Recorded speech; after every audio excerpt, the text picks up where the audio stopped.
What's up, my brother? Torrez Finney in the house. Probably the most guested guest that we've ever had on the show. But I love having him on, man. Love talking sports, love talking fighting, love talking his career.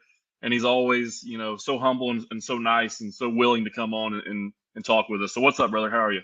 What's up, Gunner? How you doing, brother? Man, hey, great to be back on the show once again. You already know. Hey, man, we got a lot of things to chat up, so let's do it. Dude, you're right. So it was Friday night. I'm laying in bed and I get and dude, honestly, I forgot to be honest with you. So I'm laying in bed and I get tagged in a notification on the Gogi page from where Marcus goes to Gogi and stuff, or went to Gogi, and it was saying, "Hey, your fight's coming up." I was like, "Oh man, I hope I didn't miss it." So I run to Fight Pass real quick, realized I didn't even have Fight Pass anymore. I had to jump into Fight Pass real quick, log in, pay the little $10 or whatever. Jumped in. I jumped in 2 fights prior to your fight. So the girls were fighting, and then there was a guy's fight went on right before you. So I was like, yeah, TFL sleep. So I'm laying in bed watching this. I sent you pictures of me doing it or Yeah. whatever. But dude, I was so excited. It was big time Phil. I didn't watch the first iKON fight that you had. So Mm. big time Phil. It had the promo video leading up. You had a great entrance. You get people fired up on the entrance. You're jacked up. I love it. You got the charisma, the it factor going. You come into the ring and it's all work. Thought it was a great fight, man. I know that you were kind of disappointed with your performance in the post-fight interview, but listen, dude, a win's a win at this stage. But tell me what you thought about the fight and the experience and how everything went. Yeah, man. Look, my coaches, cheered me up, and they were like, "Man, look, you're not going to finish everybody in the first round," and I got to understand that. Yes, I understand that now. You're not going to finish everybody in the first round, but it was mainly more the fact that I knew there was a lot of opportunities I had in that fight that I could exploit it a little bit quicker to get a faster finish. Probably not in the first, but at least probably in the second. Um, I mean, and look, the man was a really good fighter. I mean, Ivan Batnich, he's one of Luke Rockhold's main training partner. He trains at AKA. We got a freaking guy that's fighting in the world title fight, main event. He trains with Islam a little bit. He trains with some really good guys. Has been in the UFC a lot. I seen it a lot on his Instagram. Ivan wasn't a bad fighter. He's 5-1. He's won on Bellator. I mean, and from what I've heard already, like after the show, they said if he was going to win, he was going to get the call after he beat me. So he had a lot on the line. I mean, he was a good fighter, and he was just really defensive, and it was good for me to get that experience because I don't want the first time for me to ever. Be honest with you. Nobody ever wants to touch the third round, but you don't want the first time you ever touch the third round on the biggest stage. You want to be already like, man, I got that experience, man. I know how it feels, man. I know how my breathing feels, man. I know how my body feels, so I can prepare for that, man. And I felt really good. I had a really good training camp.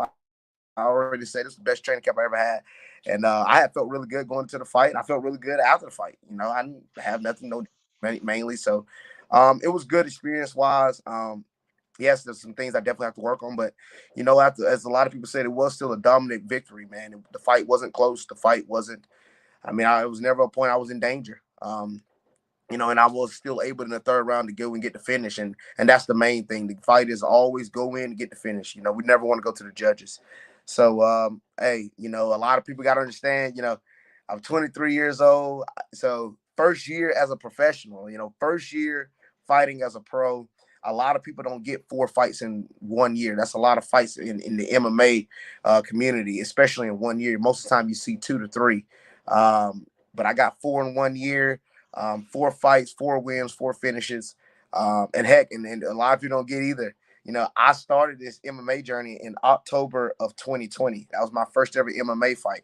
So I've only been doing this for 2 years, and I'm already, we don't know what might happen next, and I'm probably, may get a call soon. So, uh, man, it's been a wild journey, man. It's been a while. You could have never convinced me because I've seen so many people on the regional scenes. They have at least 2 to 3 years of amateurs, and I only had 1 year as an amateur, and then I'm already as a pro, and like I'm competing with some of the best guys in the country. So, it's surreal. Yeah, and you're a true, gym junkie. Like, are you at the gym all the time? Are you pretty much Yes, there all the time? yes, I'm here all the time. I work out every day. I train every day. So yeah, what's funny? on my YouTube page, I always post on my fights, and I see some of the comments, and it's hilarious. I don't care because I used to hear it a lot when I was in high school. Finney's on that TRT. He's on steroids and stuff. What people don't understand is like I don't even take protein. I don't even take creatine. My granddad gets on me for not taking vitamins. Like I don't even like to take anything. I know I should take vitamins, but I don't like to take anything. And it's just I just always work hard, man. It's just something that's, there's always been him, and it's come from my granddad. It's come from my dad and my uncle, always pushing me, getting me up early in the morning to go run on the track when I really didn't want to. I'm like, why I got to do this? It's summer. No, we got to get them run, but that's been instilled into me. And now, I do it because I love it. And, it's helping me in my MMA journey. And that's something you can't really teach. That's something you just kind of learn over the course of your life, and you'll have that forever. Like the fact, I mean, not that I'm anything crazy, but like I still go to the gym, I still do cardio, like I still do the same stuff that I've always done, just because that's just what I know to do. I don't feel good if I don't. So you'll always do that, even when there's not a sport or there's not MMA or whatever. You'll always be this Torrez Finney. But dude, let's talk about the third round. So you haven't been there yet. You haven't been there yet, or you haven't, right? You've been to the second round. I've been to the second round. Okay. Yep. So you haven't been to the third round. You get to the third round. Here's what I was worried about, and this is where I got super fired up and jacked up. And I wanted to, I know how you are, so I don't text you that much before or after the fights. I like to talk to you here, but dude, cardio. All right. So I'm a huge fan. I probably watch this stuff more than you watch it. Like you're fighting, you're studying opponents. Like I watch it from a fan's perspective. You watch it more from a sport perspective. Mm-hmm. Like I can't watch football the way other people watch football. Right. You can't watch fighting the way other people watch fighting. I can watch fighting the way a fan watches fighting, and I can give you this perspective. I've seen so many guys just fizzle out by the end of the second round, and by the third round, they're no longer the same fighter they were in the first round. And my whole thing is champions are guys that can be the same fighter in the fifth round as they are in the first round, however they want to do the game plan. And you did that in the third round. You stayed on the gas. You stayed on him. You did the exact same thing you did in the first round and the third round, and then he was just done. You ended up getting the finish, taking his back. So, dude, I was fired up for that. Tell me your mindset going into the third round and the preparation leading up to that got you ready for the third. Because you didn't look tired at all. Were you tired? No, I was not tired. So that's crazy. I saw the video where Jorge was like, I saw him a little tired going into after the end of the second. I was just working on my breathing mechanics, So. We done it before on the show with PKP, with John Hampton and Gannon Hampton. So Gannon has helped me out tremendously, and also Brian Ring. Those guys have helped me out so tremendously. PKP on my breathing, learning how to breathe in between rounds, and learning how to breathe during the fight. So we work on it. So when we do cardio, so now I know, yes, some people like to do the road work. I'm not a big fan of the road work, to be straight up honest with you. But that we do cardio specific things based on the sport. So we detail my cardio based on my fighting style. So everybody knows I like to wrestle. Everybody knows I like to pick guys up. Okay. So I'm picking up the dummy probably 10 times in the span of a minute, constantly picking it up. Then I'm moving the ground and pound. Then I'm back on the feet, getting past. Then I'm moving back. So it's constant activity to keep and I got to be breathing. He has a heart rate monitor. If anybody ever seen my pictures I post, I have that strap around my waist. That's the heart rate monitor. Gauging my heart rate, trying to see like, okay, where's your heart rate during the highest peaks? And I can never, and he works with me really hard. Like we really push it, and we'd be like days. We're trying to get to the red. We're trying to actually burn you out. And I've never been to the red, man. Like I'll be really trying as hard as I possibly can to get to the red, and I can't. And my breathing, my cardio has gotten so much better, man. Like I was just talking to Matt. I was in the corner, and we was literally having a full-blown conversation. Like I've been in the corner of a lot of fights, and I've seen guys like they're about to fall out. And the way me and you were talking, I was talking to Matt like that. Grab some water, and then when I went back to my breathing, I'm going through my entire breathing process, man. And when I came out third, I saw him over there heavy breathing. I can feel him heavy breathing as well. So when I'm on top, I can feel him. Like I can feel his lungs and stuff. So I knew he was gassed, and I said, man, he's not gonna have nothing for this third round because I'm ready to go. Like I'm able to push the pace, and that's when like I said, I thank you to Jorge. You know, Jorge saw that. He like, because that's a vital part people don't really take into account. If anybody understand grappling, you know, to grapple somebody against their will for, well, we only went 14 minutes, but regardless of however long, it's a really tough task to do. That's why I respect Khabib. That's why I respect Usman. That's why I respect Kobe Covington. That's why I respect Hazmat. It's hard to do that type of stuff for a long period of time. You know, high pace, that's tough. That is tough to stay with. And I've been blessed to really have a really good team behind me and to be able to consistently improve my cardio. And yes, it's been a vast difference from Pro Fight 1 Finney to Pro Fight 4 Finney. So Yeah, I mean, I've seen that. I mean, I was there for your first one, and watching this one on TV, it was like, okay, he's about there. And it's one of those things where I think you're there. It's just a matter of when you get caught up. And like we've said, like you still want to be careful. Like you've only been doing this for 2 years. If you get up there, you're going to be going against guys that have been doing this their life. But you have been doing this your whole life because you've been wrestling, and that's kind of the cheat code into MMA. Like if you have the wrestling background and you can learn and transition the correct way, you can kind of get thrown into the fire a little bit soon because you can always go to your ground game. You can always go to your grappling. In the first round, did he catch you coming out at the very beginning? Yeah, that's actually it's so funny. So out of my 9 fights of my entire career, that was the second time I've been punched in the face. I got hit in the face once against TK, Thailand Mattress, and he was the second guy. And he actually caught me on the eye. I had it was a little small cut. It didn't show during, like, when we get in the locker room. I was like, man, I got a little cut here. So, but I mean, it's part of fighting. Like, and the thing is like when we had that little exchange, a lot of people didn't see, like I threw a straight right and it actually caught him a little bit on the chin. And he backed up halfway across the cage. And I'm like, but I feel like, I'm being honest with you, like me and Matt talk about it, like it might take somebody trying to brawl with me to like, all right, let's go. Because a lot of people don't know that I actually have really good stand-up. People don't see it a lot because I know my avenue to winning. And also it comes with experience, you know, as you just continue to get fights, continue to get better. But I have a weapon in my back pocket that a lot of people don't know. And I've only really shown probably 25% of my game. Like people still don't know a lot of the things that I can possibly do. Like what I continue to do here in training, I literally go in and I attack for 2 things. And those 2 things just work. And guys haven't been able to figure that out yet. And I'm going to continue to do that until somebody make me do something else.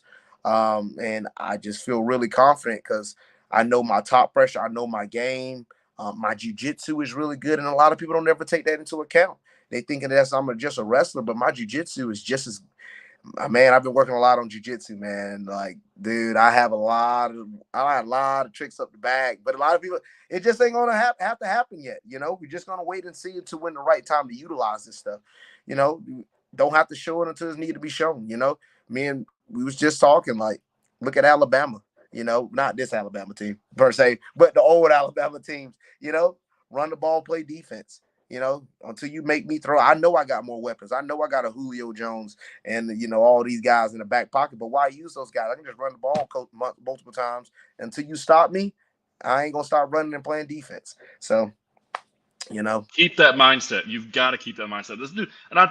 So this has been transitioned, if you didn't know, this whole podcasting, now we're the whole new space, right? Actually in my office. It's transitioned more to work related, logistics related, sales related, but I still do my own thing. But like same thing when it comes to work. Like if you're doing things that work and they're simple, why stop doing them just to do something that's new and cool that somebody else says works? Do what you do that works. Like you don't have to be a striker to go win fights. You can go do your thing. But guess what? Your boy can strike when he needs to win fights. They just don't know that yet. Yeah. Like I can't wait. I can't wait. And I know in matchmaking, like eventually, like say you go to the UFC, I would hope they would give you probably a striker at 1st, something like that, let you get in, do your thing, right? We got a pro wrestling everything. You got to get you in, get your name, do your thing. But then eventually, before you get your first real test, they're going to put you with another wrestler, right? And that's going to be either you're just a better wrestler and you're stronger and you do your thing, and you're like, I'm going to grind this out, or you guys both take the defensive advantage, you use defensive wrestling, and it's just a brawl. It's a I brawl. can't wait for that. I do. As your friend, as a fan of you, I cannot wait for that to happen. I want to see you get punched. I want to see you punch. I want to see how you react to adversity. I want to see your legs. Like I want that. Not that I definitely don't want you to lose. I just want to see you go through the rough waters, because then when that happens, let's go. Yeah. Then it's time to go do everything, because Yeah. everybody's got to have that fight, and I think you will thrive in that situation. Yeah, I really do believe I will thrive in those type of situations. A lot of guys, a lot of people have asked, like, man, I would like to see the test, and a lot of people thought, this upcoming fight, this past fight was going to be my test. I mean, this guy was good. A lot of people don't think he was good. My style made him probably like, man, he just another one, and I want that, I want people to build these guys up. I'm like, man, this is the guy that gonna get Finney. This guy might be the guy to push him. And then he'd be like, well, it was just another Torrez Finney type performance. I want that. That's how it is with the greats. That's how it is with guys like Tom Brady and Michael Jordan and the greatest of all times in Alabama. And you look at those guys, this gonna be the team. They got beat 45-7. Like, you're like, Tom Brady, this is the team that's gonna do it. He comes back and drops him down the field and win the game. It's the same thing. It's the same story being written game after game, fight after fight. So when you see it with Habib, I think this guy can stave off the takedown and be able to keep on the feet long enough. Gaethje's a wrestler. Dustin Poirier, the black belt. All of them got smashed the same way. Like, that's what I want. That's what I'm striving for. That's how I want to be known. That's how. A lot of people, I heard some people at the iKON that was comparing me, like, man, you got that Usman vibe, you're strong, you can just grapple, and you're heavy on top, and like you're young, but like when your striking going to continue to develop, and as you see that more in the fights, you're gonna be like, man, he got it both grappling. Now, yes, I know Usman just lost to Leon, but that's just one fight, man. You got to look at his entire career. Like, Usman was a problem. Usman was a real problem, dude. Nobody could do anything. Nobody wanted to fight that man. And that's the same thing I want to be. I want to have that same type of feel factor, man. But in my own way, I want people to know that when you fight Torrez Finney, it's going to be a war. It's going to be the hardest fight you ever had. Well, when Usman fought Woodley that first time, I was like, how did he just do that to Tyrone Woodley? Yeah. Then Tyrone kind of fell off, but then it was like, still, like, nobody did that to Tyrone after that. They might have, like, outstruck him or whatever, but they didn't hold this man down for 25 minutes and just pummel him with knees. Yeah. Like, nobody did that. Nobody so that was crazy to watch, and that was kind of the very early phases of me really getting back into MMA, because that kind of happened. Then about a year later, COVID kind of happened, that whole thing, right? So, but dude, let's talk about you. What's next? You always kind of have not a spoiler or anything, but like, you kind of know what's next. Is there any contracts been talked about as far as like fights coming up? Is it iKON next? Are we looking at another promotion? Do you have anything? Well, this is probably one of the first times. You're right. I do not know what's next. I was actually told by my management company to, take the rest of the year off. There is some talks with some bigger promotions in play. We'll see. It's gonna be. Hopefully it's interesting. There's gonna be there's a meeting soon. Mick Maynard had his eyes on the fight. Mainly because of Ivan as well. Me and Ivan, two big middleweights. Clashing together. So it was a big fight. He had his eyes on that.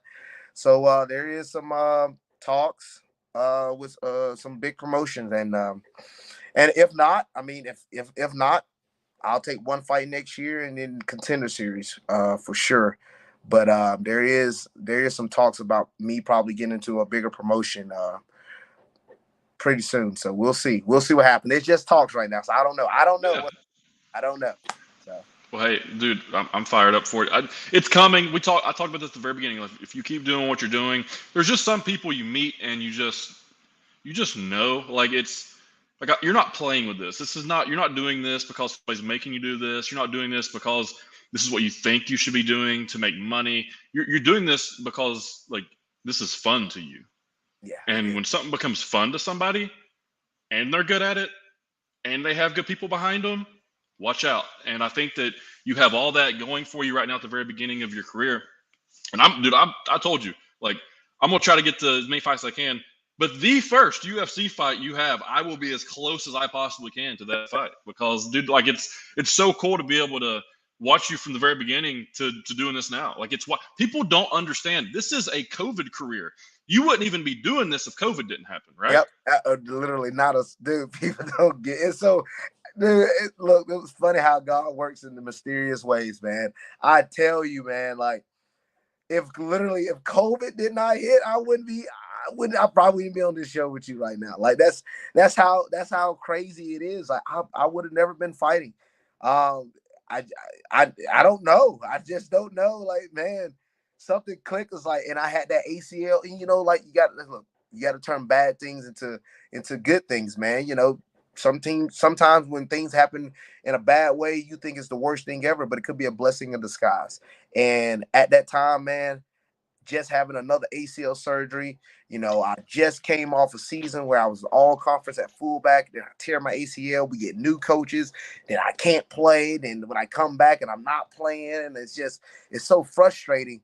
And I'm like, man, these two ACL done ended my freaking athletic career. Only for me to go to a boxing gym, start boxing. I meet these friends, man, and they say, hey, Finney, you should come to this gym called the Gogi. And I said, I'll try it out. Thank God I tried it out, man. And, man, the rest is in history, man. I'm so blessed, man. I think about it. Like, I was thinking about it this morning. I was like, man, like, life could be so different from just not even just trying it out. It's just it's so wild. Crazy. It is crazy, man. Like, if COVID didn't hit, I would have never been fighting, because I would have been still. I would have played that my fifth year football wise, and all my attention would have been to football, and I would have never been thinking, because around the COVID time it was like, all right, COVID hits, hey, let's everything was canceled. We didn't know if we were gonna have a season, and then that's when I was like, man, I'm trying to find a gym or something, because I still like you were saying, I still like to work out, and then I had just went to a boxing gym just to do some cardio stuff. And then, I was like, I like the boxing thing. I actually want to try to compete. And then they said, and I competed and I didn't do too well. It was awful at the time. They put me in there against a guy that was 6-2. He had 8 fights. And the guy I originally supposed to fight pulled out on me because he accused me for being on steroids. But, like, again, not the first time. I'm not surprised. So, he accused me for being on steroids, and I'm like, dude, I can't be on steroids. I play college football. We get tested for that stuff. So then they gave me this guy that was 6-2, and I was like, I don't care. I'll fight anybody. And I actually won the first round, but I lost by decision. But then I was like, oh, man. And it disappointed me a little bit, and I was like, man, I probably ain't going to fight no more. And it's like, man, look, I understand it's boxing, but you should just try MMA. You should come to a go. Just try jiu-jitsu. And I was like, and then I just had this, and I, just recovering from the ACL. And I was like, man, I don't know if I can find some just coming off ACL, injury. And I went one day, I took it light, but then I just got rolling, man. And I was like, man, I like this. And then I started, they was talking about fighting, and then I started watching some MMA fights. And then that's when COVID hit. Every day I'm late in my bed because, every time basically didn't matter. You couldn't go anywhere. I'm watching every UFC fight you can possibly watch. I'm watching all types of MMA fights. I watched the Fight Island. I watched all of it. And I was like, man, this is exciting. I'm gonna do this. And when I said that, man, I tell you, not a lot of people was on my side. They did not think I should be fighting. It was like, nah, you shouldn't do that. You saw that boxing match. You shouldn't fight. That's not in you. That's not the type of guy you are. You shouldn't do that. And, man, 2 years later, tone has changed a lot. Yeah. Now all those people are like, hey, man, I told you could do it. I'm so fired up for you. I can't wait to get to, when's the next fight? Hey, man, can I get tickets? Hey, man, that's those people, right? Well, dude, I'm fired up for you. It's gonna be so much fun. But speaking of what got you into it, and that's being at home at COVID, watching some fights, seeing some fights. We got a fight this weekend. We got UFC 280. We talked about this fight the last time you came onto the show before it was even really announced. So you got Islam, you got Charles. I mean, it's pretty much Khabib versus Brazil. It's pretty much what he's turned it into. Khabib saying that that Islam's just going to absolutely mop the floor with Charles. He's like down credit. Like he's almost making it to the point to where if Islam loses, like everything they've done kind of goes out the window. He's making it that big of a, like Khabib doesn't talk that much trash, but he's talking trash this time. He's like, he doesn't even think the fight's going to be close. He thinks it's just going to be an easy walk-in finish. All right, let's leave. Like, it's funny. It sounds like the way Coach Larry be talking. He'd be like, he'll watch film. You'll smash this dude. We'll go in, we'll smash him. Let's go get a steak.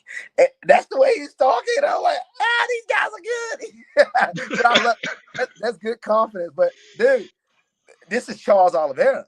This man just beat Justin Gaethje. He beat Dustin Poirier. He beat Michael Chandler. He beat Tony Ferguson. He beat Kevin Lee. He's on a 12-fight, well, not 12-fight. He's on a, 8-fight win streak or something? A 9-fight win streak? Something like that. I think so. He's on a really long win streak right now. He is the champion. I don't care if he got vacated. 0.5, he's the champion. Dude, Islam is really good. No doubt.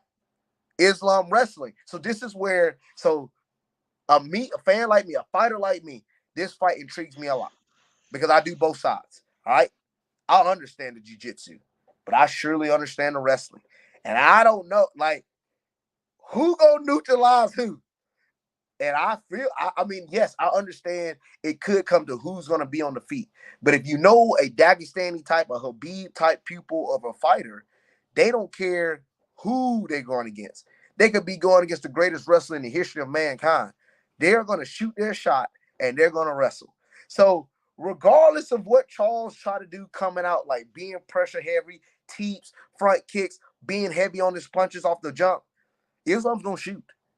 And the moment he shoots, that's when the fight starts. Because we're going to see the grappling exchanges. And this is going to be, I'm telling you, man, either Charles gets him quick, or if Islam mauls Oliveira, oh my goodness, man. I don't know, man. I don't know. This is going to be wild. Let's say that Khabib's like, listen, I want you to go in there and just maul this man for 5 rounds and prove a point. What if he goes in there for 25 minutes, does what you did to Homeboy this past weekend for 25 minutes to Charles Oliveira? What's that send? What type of message does that send to the rest of the division? I would say that who beats him? I'm almost at this point right now, like, who beats Islam? You know, like, heck, okay, let's say if Oliveira beats him, who gonna beat him behind him? Who's next? You know, like, I understand Michael Chandler talking about he might have the key. And let me explain this. You know, Michael Chandler, for one, is a really, really good fighter. Michael Chandler, in all honesty, he had that fight won against Oliveira. If he wouldn't have jumped in the man's guard, he should have stayed outside the guard and kept striking from the feet, you know, ground and pounding from the feet, but he jumped in his guard. Like, Chandler had Oliveira. Chandler was the closest to beating Oliveira. He can do it. But him fighting Islam is good. That's a really interesting matchup because the explosiveness of Michael Chandler, he's really explosive. So I don't know how Michael Chandler really would do against either one of those guys, but that's not the fight anybody's looking forward to next anyway. It's regardless of who wins, I've already, you know, Dana White already said Volkanovski is next. So that's the intriguing fight because Volk is good. Look, I really don't see how Volk beats Oliveira. I really don't see how he stops Islam. I don't know how Volk wins. I don't see Volk winning, but then again, every time I doubt Volkanovski, he proves me wrong. So I don't know. I don't know. I'm 50-50. I don't know.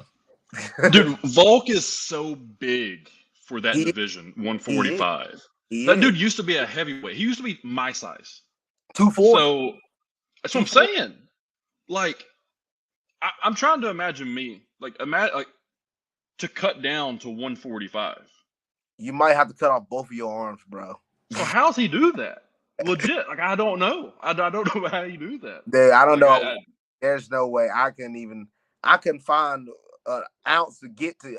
Dude, I barely made 185 this past fight. How the heck I'm gonna make, 170? Heck, let alone a 45.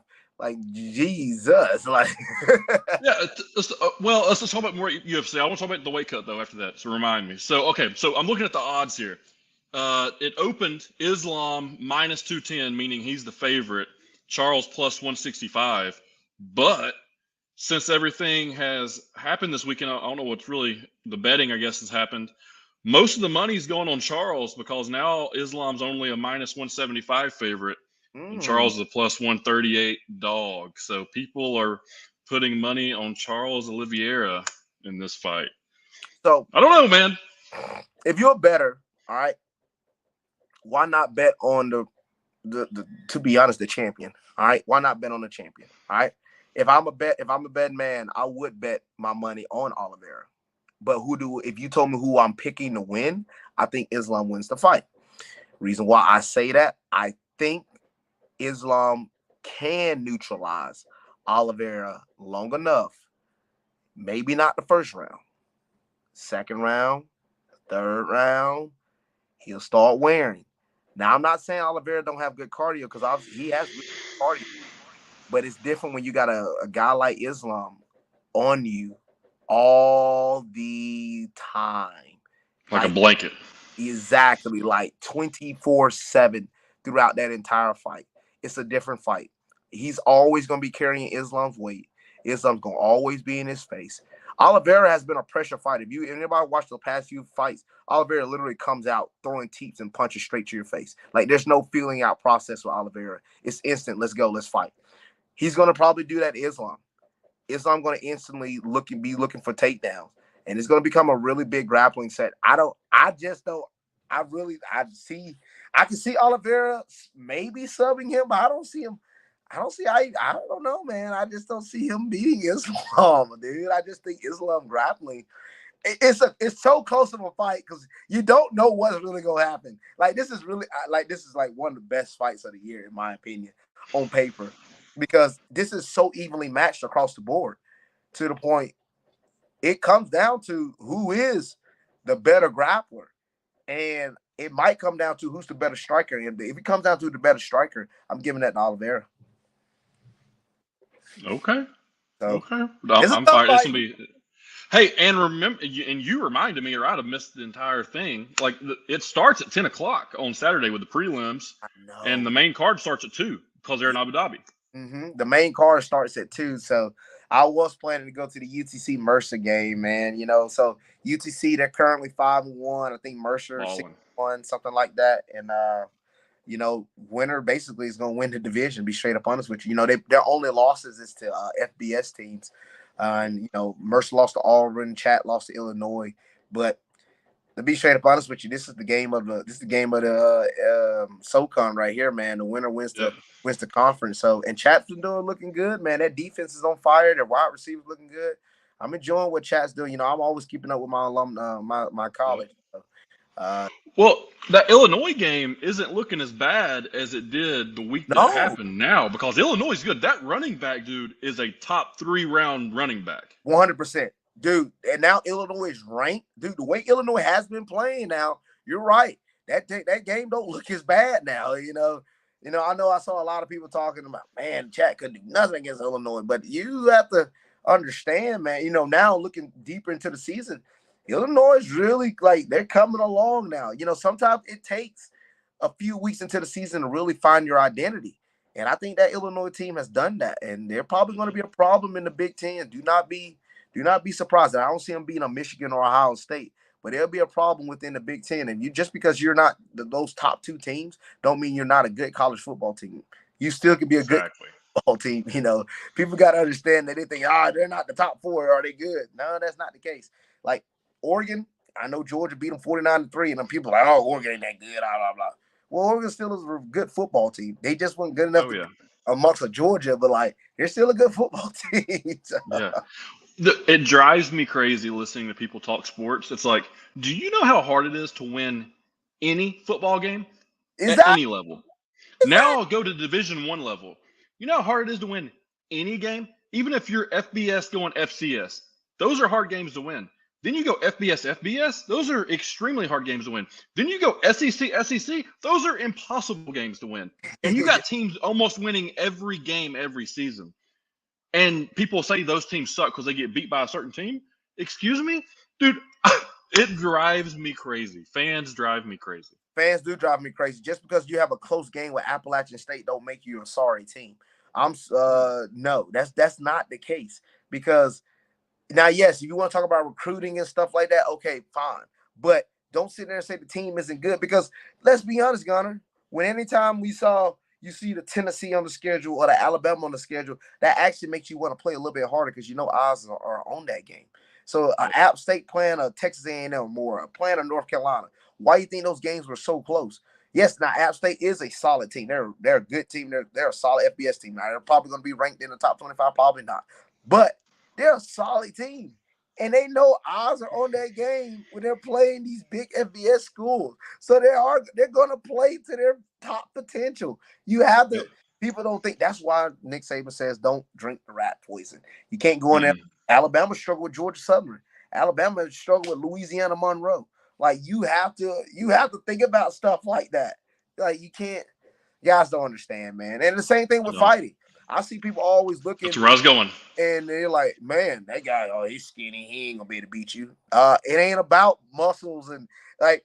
Actually, more times than not, I feel like I am a little bit of an outlier because I do work a lot on my cardio. But actually, muscular guys really don't have good cardio, really not that good of fighters. If the fight don't end in the first 2 minutes, most of the time the fight's over for them, and now it's a war of attrition for them. And they got to be able to just keep going. People don't take that into account. Oh, you're bigger than him, you'll beat him. That's not the case. It ain't about size. It ain't about the muscles. It's about the skills and the technique. And that's what's more accounted for rather than now. Yes, strength conditioning is a vital part to fighting. You can't be weak in their fighting. Let's not just get that. You can't be no weak fighting. But if you got two strong guys, skills and technique are gonna come into play. So, all right, let's knock out a couple more of these fights here. So the co-main, you got Aljamain and Sterling and TJ Dillashaw. What do you think about that? TJ coming back. Hey, I think he's got a shot here. What do you think about that? I've been watching a lot of Aljamain Sterling's YouTube channel. He's a really cool guy, man. I'm gonna tell you something. I'm starting to become an Aljamain. I am an Aljamain Sterling fan now. After watching his last fight against Peter Yan, he proved the whole world wrong because everybody picked against him. I mean, I even picked against. I did not think he was going to beat Peter Yan, especially how that first fight went. Like that first fight wasn't really that close. Peter Yan could have finished him multiple times in that first fight. And Aljamain, made his adjustment, even though it took him a year. He made adjustments. And man, once Aljamain gets on your back, you might as well forget it. Like that, they don't call him the backpack for no reason. So I think TJ Dillashaw is one of those guys, man. He is just so much of a mean dog, dude. He is a mean dog. I think now his best chance at winning this fight is by knocking out Aljamain Sterling, and that's a big possibility. Aljamain Sterling does not have the best striking. It is unorthodox, but it ain't the best of, it ain't good enough sometimes per se to be at the top of the division, I would say. But it's good enough for him to set up his takedowns and get to your back. I think this is going to be a tough fight. This is going to be a back and forth fight. But I will say, the moment Aljamain is able to get the back of TJ Dillashaw has never been submitted in his career. This will be the first time. Oh, you think so? I am going for it.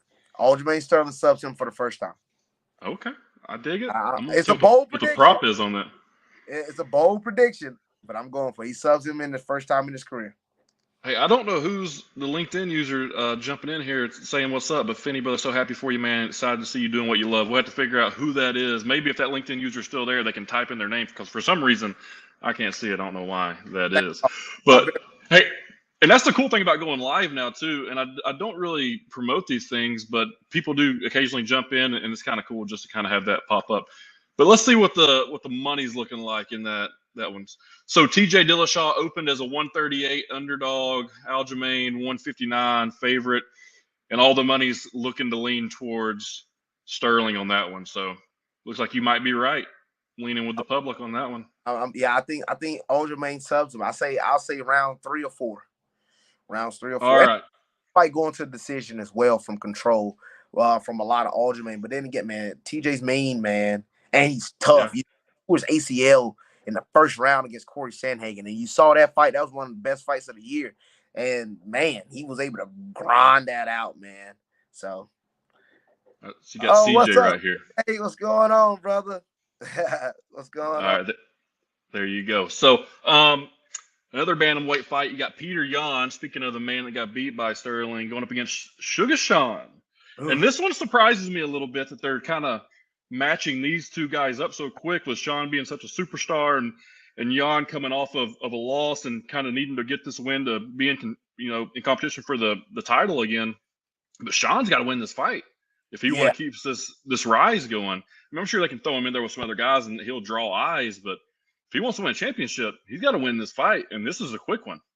So this is where I say this is the make or break fight for Sean O'Malley. All right.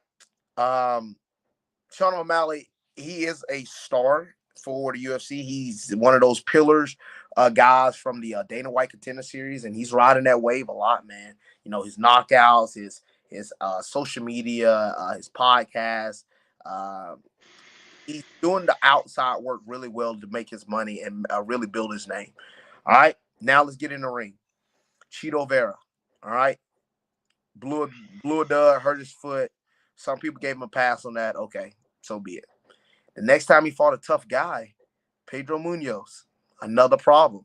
Like, it just ended in a no contest. Like, and it's all like the time he gets the opportunity to prove himself, something always happens. Third time's the charm. Sean, this is no better guy to do it against. The guy was the world champion. The guy just fought for the title. Heck, he lost the title by split decision. He lost to Aljamain Sterling in his last fight by split decision. So, like, you about to fight a guy that is at the top of the division. And if he wins, he's probably going to be fighting for the title again. Like, this is your shot. And I know a lot of people are talking about Peter Young. So am I. I think at first, when the fight first made, I said Peter Young's gonna mop the floor with this man. But after like time has went on, you think about it. Who needs this fight more? Sean does. Sean O'Malley needs this fight more.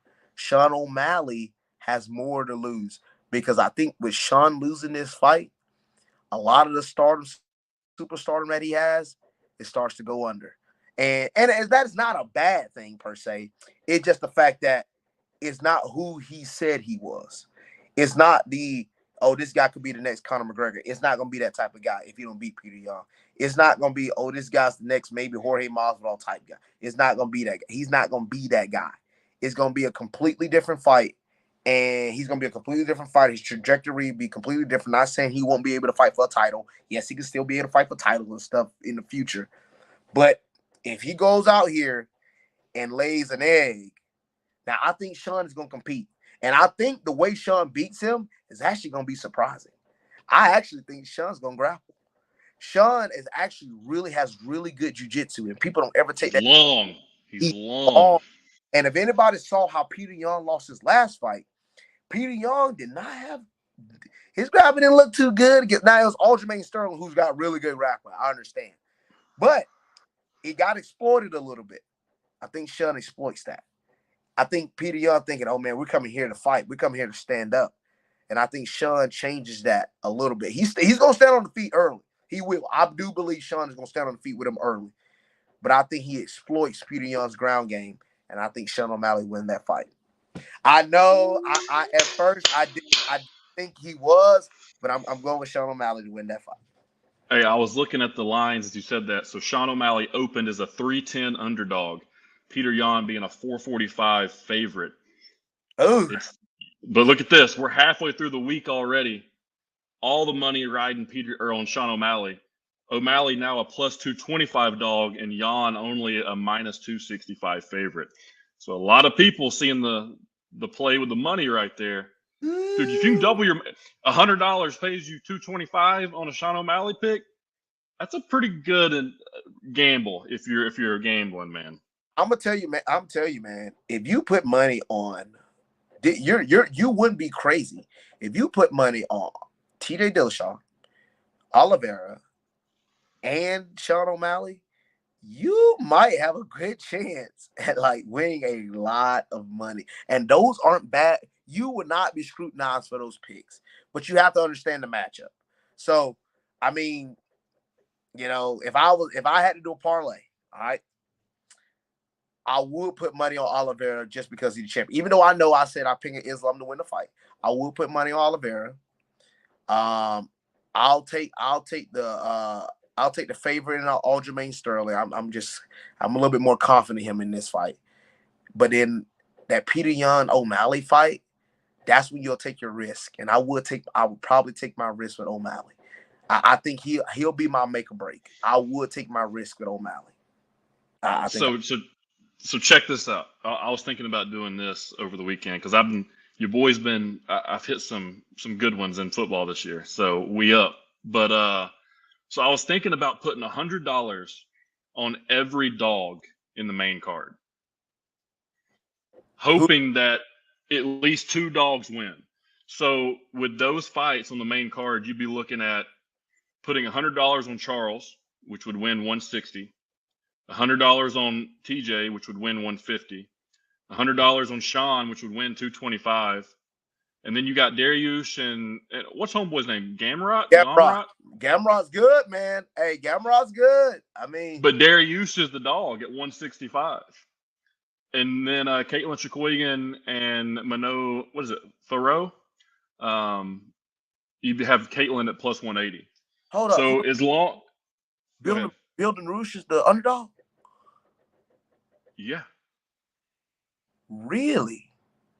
Yeah. I did not know that. And I think it's because the other guy might be more, and I don't know how he's more known. But maybe it's more devastating. Gamrot's good, but Dariush, man, like I think it's because he's got some gray in his hair. People kind of underestimate him. That dude's a dog. He is. I don't understand that. I'm actually shocked. I'm actually shocked on that, bro. I would probably take Dariush. I'll probably take Dariush, bro. I probably would. So I'm thinking if you put $100 on all those fights, you only need 2 of those fights to win to be in a profit. And if 3 win, you're in a real good profit. You're in a real good profit, yeah. But if 4 of those bad boys win, you making real good money. Dude, that Beneil Dariush one is real. That's real enticing, I will say. And money's going on the other way. Like he opened as a plus 157 dog. Now he's a plus 165 dog. Man, I mean, Gamrot's good. Look, now I will say sometimes Beneil is a little chinny, but he's got good grappling, man. But I mean, Beneil was in line for the title. I mean, exactly. Yeah, I mean, like to just did he get hurt or something? What happened? He got hurt because he was supposed to fight Islam. He was going to fight. That's right. Islam was going to be the number 1 contender, and he got hurt, and now they just threw him to the wayside.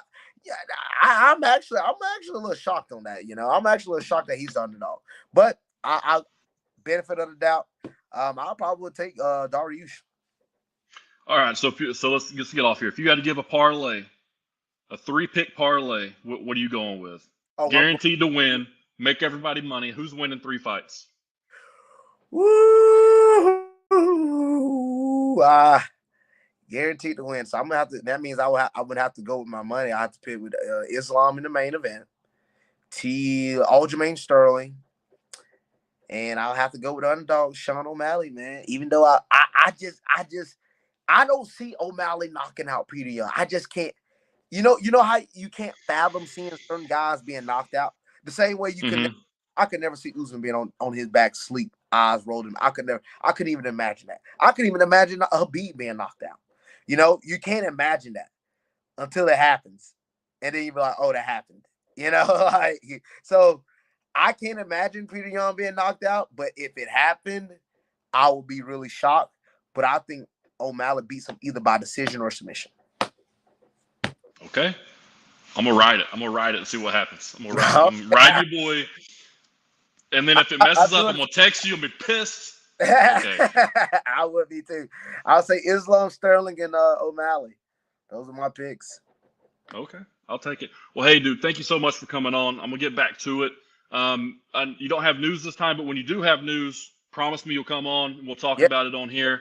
And then, obviously, any fight you do, prior to or afterward. I always want to talk to you after your fights. I don't care win, lose, whatever happens, man. I want to keep following you and doing the thing. I did it at the beginning. I'm gonna do it all the way towards the end, as long as you'll let me. So Thank I you, appreciate it, brother.